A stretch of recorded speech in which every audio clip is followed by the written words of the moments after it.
আজি যাম মধ্যমপুৰ। ৰাতিপুৱা লগৰটোৱে ফোন কৰিলে, বোলে ধান কাটিবলৈ দাৱনী বিচাৰিব যাব। মোক ল'বলৈ আহিলে, ময়ো উঠি গ'লোঁ স্কুটিত। আমি যাত্ৰা আৰম্ভ কৰিলোঁ আৰু চাই থাকক, চাই থাকিলে গম পাব।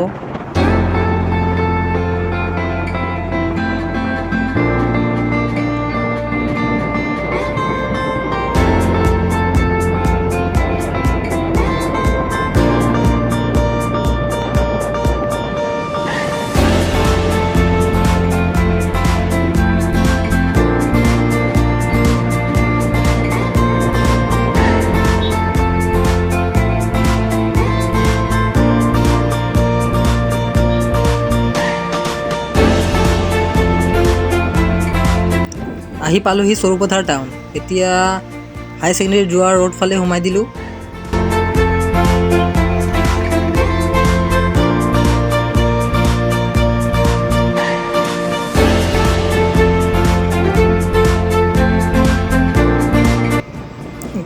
গৈ আছোঁ অলপ আগতে আছে হাই ছেকেণ্ডেৰী স্কুল।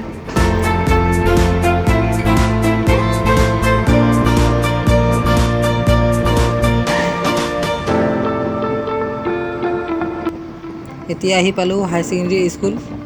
এইখন চাওক, এয়া হাই ছেকেণ্ডেৰী স্কুল।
এতিয়া আমি আহি পালোহি ডেষ্টিনেশ্যন, য'ত যাম বুলি কৈছিলোঁ যে।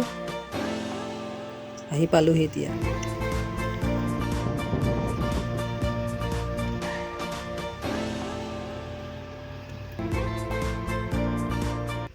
এয়া পালোহি।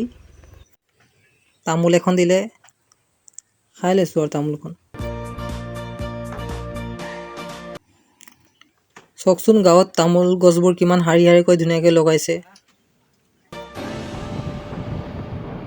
গাঁৱত মানুহবোৰে প্ৰায় ধান কাটি আছে, প্ৰায় শেষেই হৈছে আৰু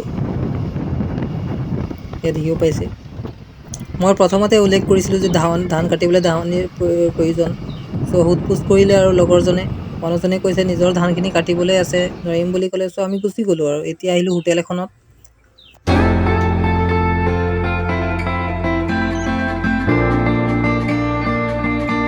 তাৰপিছত দুয়োজনে পৰঠা এখন খালোঁ।